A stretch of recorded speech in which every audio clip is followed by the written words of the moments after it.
এই যে দিদি,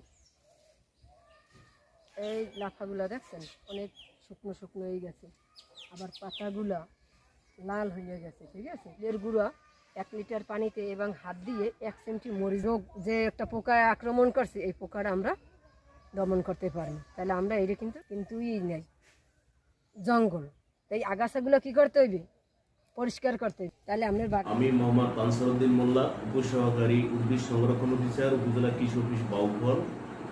কৃষি সম্প্রসারণ অধিদপ্তর বাউফলের উদ্যোগে আধুনিক প্রযুক্তি ও কারিগরি কলাকৌশল প্রয়োগের মাধ্যমে নাজিরপুর এবং চন্দ্রদ্বীপ ইউনিয়নে small holder agriculture competitive test Chandradwip ইউনিয়নে 30টি এবং নাজিরপুর ইউনিয়নে 30টি, মোট 60টি পারিবারিক পুষ্টি বাগান এবং স্থাপনের উদ্যোগ হাতে নিয়েছে। এর কারণ হলো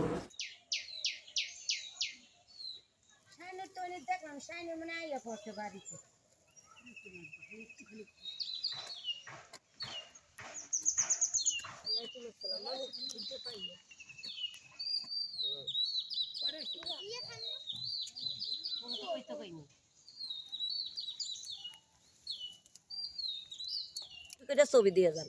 তা আমরা 7 জনই দিছি, দেওয়ার পরে উনি আমাদেরকে যখন পুষ্টি বাগান আসলো তখন উনি আমাদেরকে ডাকলো, ডাকার পরে আমরা প্রথমে 5 জনে পাইলাম, তারপরে আবার দিছে 6 জনের, এইভাবে 11 জনে আমরা পুষ্টি বাগান পেয়েছি।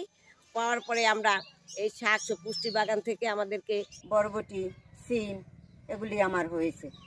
সদস্য এরা বাউফল উপজেলা কৃষি অফিসে যোগাযোগ করে মোট 14টি পুষ্টি বাগান পেয়েছে।